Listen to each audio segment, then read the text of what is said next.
And Danny Karon, consumer law and antitrust attorney and an adjunct professor at Ohio State's Moritz College of Law.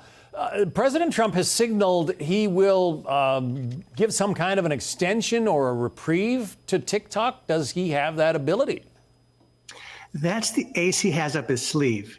You see, the statute says there can be a reprieve or a stay enforcing the statute so long as specific work is done up to 90 days, as in signed documents and contracts. Now, so far as I understand, there aren't any of those. But if Trump coaxes this 90 days out long enough, and to adjudicate this issue, it takes longer than 90 days, he could well get his deal done within the 90 days, despite not having that which the statute requires. Very clever strategy. But 4 years ago, didn't he sign an executive order banning TikTok? He did. In 2020, he signed an executive order saying just that. No different than he's suggested he might sign an executive order now, allowing it to stick around. Thing is, executive orders aren't worth all that much. They're kind of like presidential decrees on nicer stationery. It's really the judiciary that decides what the law is going to be. It's not the executive branch. It's not the legislative branch. That's called the doctrine of judicial review, derived from the 1803 most famous constitutional law case of all, Marbury versus Madison.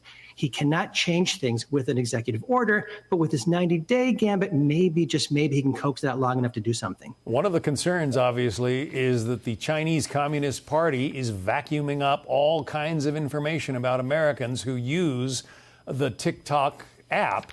If, say, Kevin O'Leary were to put a buyers group together, does that problem go away? It doesn't go away because the Chinese government has what the Chinese government has, or doesn't have. ByteDance has claimed it's not given anything to the government despite the law requiring it to do so.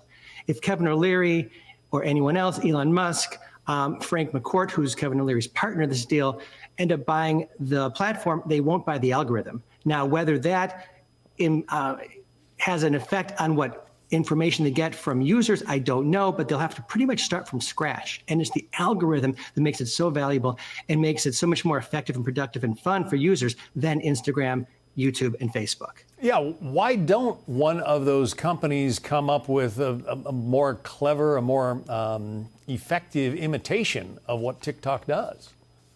If we knew, we'd be the richest folks on the planet.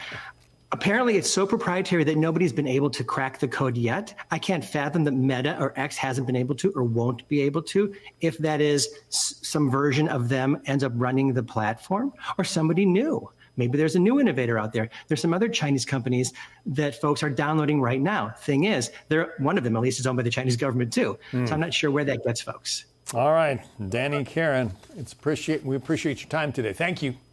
Always a pleasure. Thank you.